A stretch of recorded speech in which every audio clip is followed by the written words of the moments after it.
সুবিধা নিব পদ্মা সেতু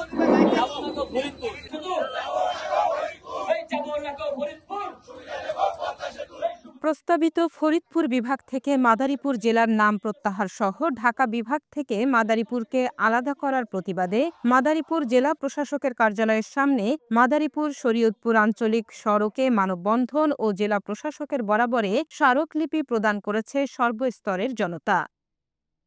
স্মারকলিপি দেওয়ার মাধ্যমে আমাদের আন্দোলনের জাগান দিলাম, কিন্তু যদি আমাদেরকে রাজধানী ঢাকা থেকে ফরিদপুর যেতে বাধ্য করেন, আন্দোলন কাকে বলে, কত প্রকার মাদারীপুরবাসী সেটা জানে।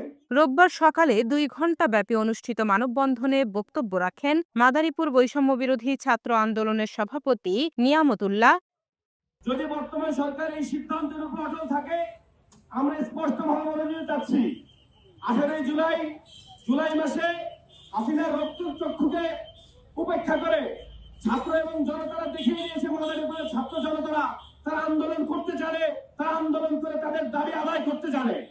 নিরাপদ চিকিৎসা চাই মাদারীপুরের সভাপতি অ্যাডভোকেট মশিউর রহমান পারভেজ, সাংস্কৃতিক ব্যক্তিত্ব এনায়েত হোসেন নান্নু, ইমাম মোয়াজ্জমি সমাজ কল্যাণ সমিতির সাধারণ সম্পাদক মাওলানা জাহিদুল ইসলাম সহ আরো অনেকে। এ সময় বক্তারা বলেন, ঢাকা বিভাগ ছাড়ব না, অন্য কোনো বিভাগে যাব না, মাদারীপুরের সীমানা ফরিদপুরে হবে না। ঢাকা বিভাগ ছাড়ব না, অন্য বিভাগে যাব না।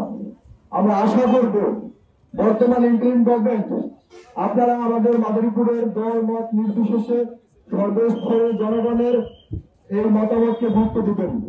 পরে মাদারীপুরের জেলা প্রশাসক মোসাম্মদ ইয়াসমিন আক্তারের মাধ্যমে প্রধান উপদেষ্টার কাছে স্মারকলিপি প্রদান করা হয়।